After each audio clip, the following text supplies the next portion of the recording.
jingling, it's my cat Gambit, and he has a bell. So he's just walking about town. You know, I can't control the jingling that you hear. I'm so sorry. Honk honk, it's Bouncy here. So I've hit a huge clown milestone, a Clylestone if you will, and I've been keeping a secret.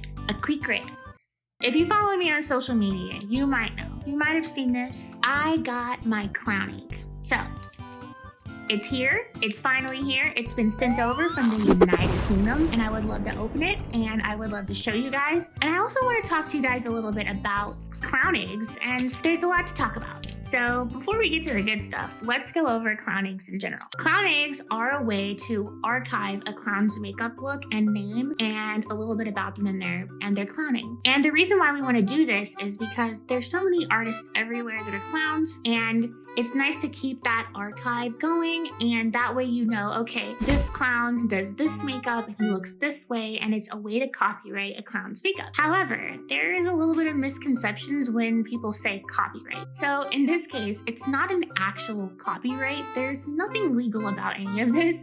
Clowns kind of govern themselves. So in clown world, it is a huge thing. Don't steal from other clowns. When you become a clown, you put a lot of work and effort into that clown. I think nowadays with social media and clowncore and clowning and fashion, we have a lot of people experimenting and taking from places, and that's totally okay. But when you are a clown and you're really serious about your clown character, it feels like a little bit infringing when people take your work. So clowns amongst each other always know, don't steal another clown's look. And if you are doing a tribute, make sure people know it's a tribute. Say, I'm doing my makeup like XYZ clown.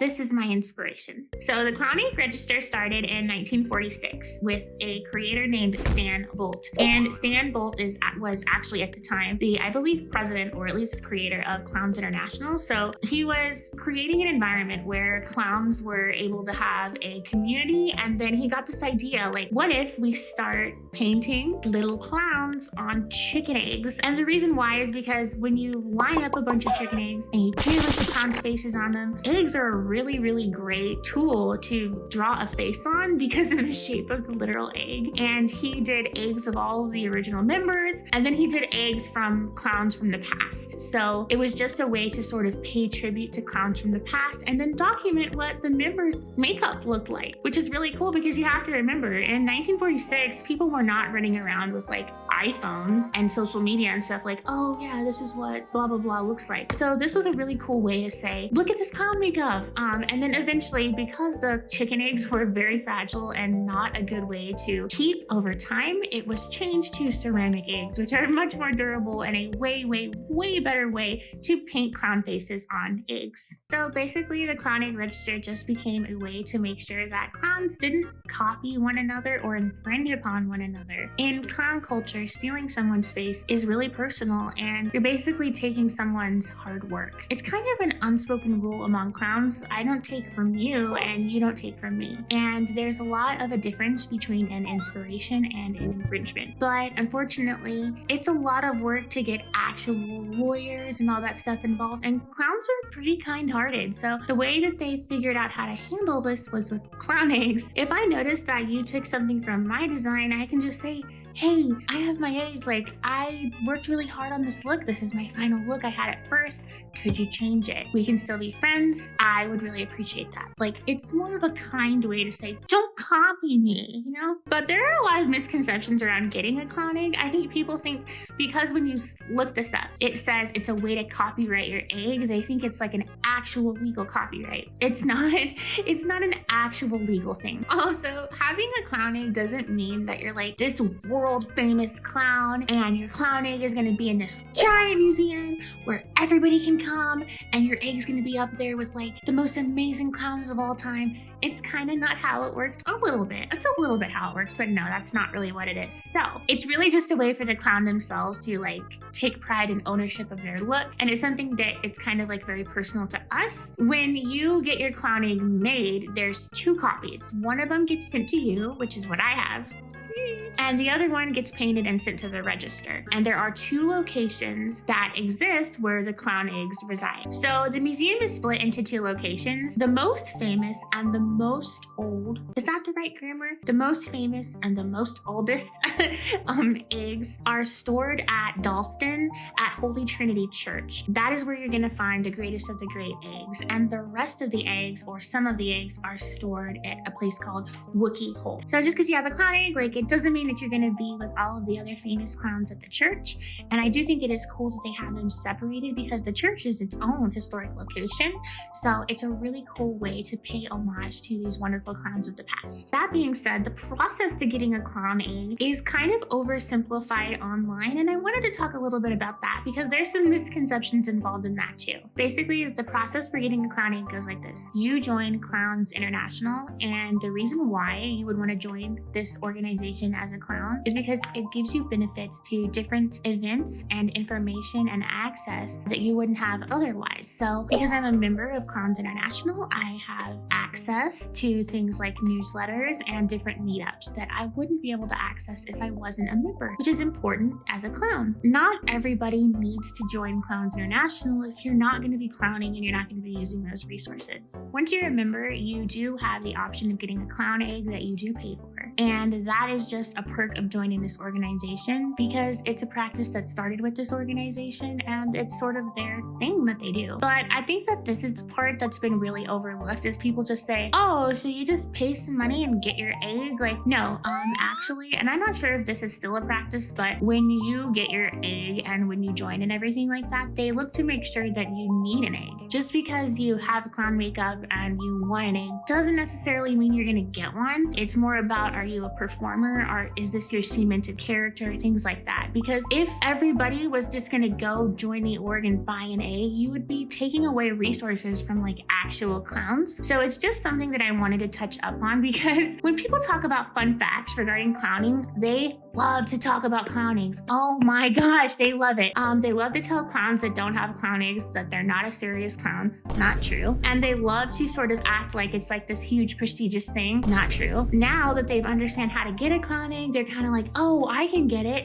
Maybe you shouldn't. And if you try, you probably wouldn't. So that's kind of the general information on that. So I'd love to go over with you my clown makeup and why I chose it for my egg. So my clown makeup actually represents arcade patterns when you see them on an arcade carpet. And this has been a concept that I've been messing with for about 5 years. And the reason why is because gaming is a huge part of my life, specifically fighting games. I have a lot to thank gaming for in my life. And when I created this Bouncy persona, I didn't want to lose that side of myself. I'm still me, you know? So I have some Easter eggs within the Bouncy look about gaming. So I've got these arcade ticket earrings, and I recently snagged this 25-cent token button. Those are little arcade Easter eggs. And then obviously the cheeks, these come from an arcade carpet pattern. That is where the idea comes from. It's also loosely based on Togepi. So I love Pokemon. You can watch my Pokemon video,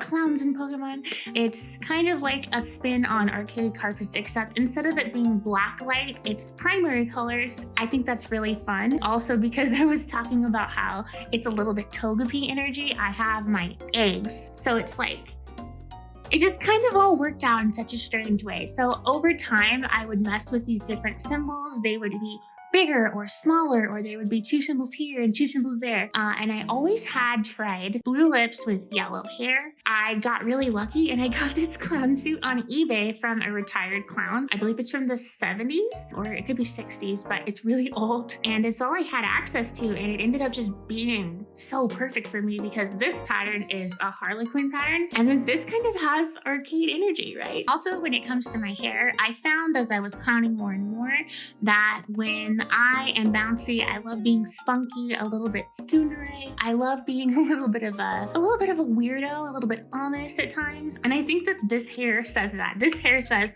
whoa, this person is a little bit weird.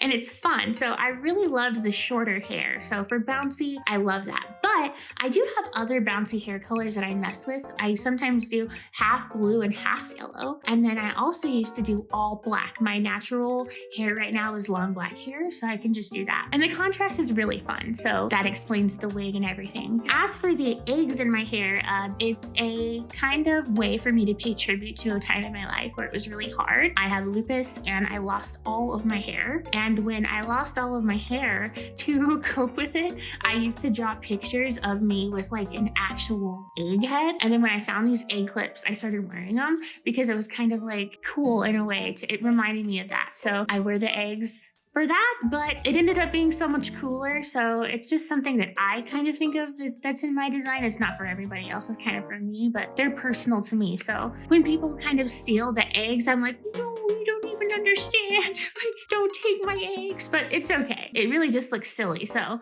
I guess the goal is like, look as silly as possible, really. And then as far as the white highlights, I do get asked about the white highlights sometimes. And this was actually inspired by Juno Birch. I first saw Juno Birch when she was looking like an alien at a supermarket. Juno does really wonderful, like cartoon looking makeup. And I was so inspired and I wanted to be as brave as Juno and do something so cool. And Juno does these white highlights on her glasses and it just looks like so out of this world. So I would love to pay tribute to Juno. So thank you, Juno. And it is something that I think I kind of did popularize in recent clowning, like as far as like internet clowning, e-girl clowning.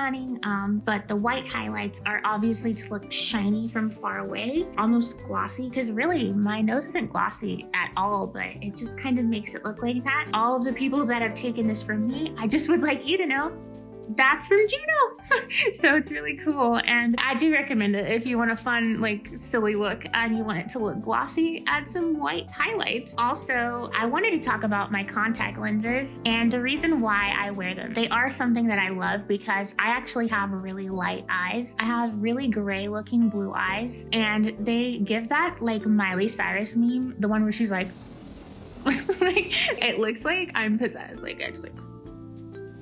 One of the reasons why I wear the contacts is because of the contrast that this dark black gives me. It's like a cartoon, really. I don't always wear them. I don't wear contacts like this in my real life. Like I just regularly have my regular eye color, but like for Bouncy, everything is so bright. Yellow, blue, red, very primary. And then you have the black eyes and they really show you from far away. Eyeballs instead of it being so light colored, and I really love that contrast. So that's the reason for that. So sorry for yapping for 10,000 years. Is clown yapping called clapping?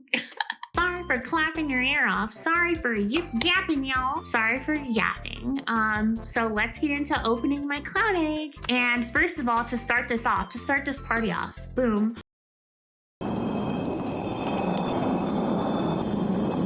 Proctor art. So Proctor art, she is the artist that painted my egg. So she hand painted 2 of these eggs, you guys. And she is an oil painter as well. I follow her on Instagram. Absolutely wonderful painter. So check out Proctor art and give her flowers. Her flowers, please. I did open this to get that out firsthand just because I wanted to give her some credit. So let's go. Oh. So Bouncy is in this little prison.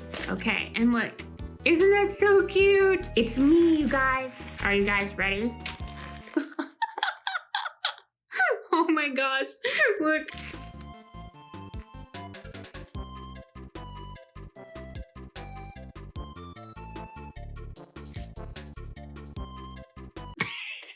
That's me.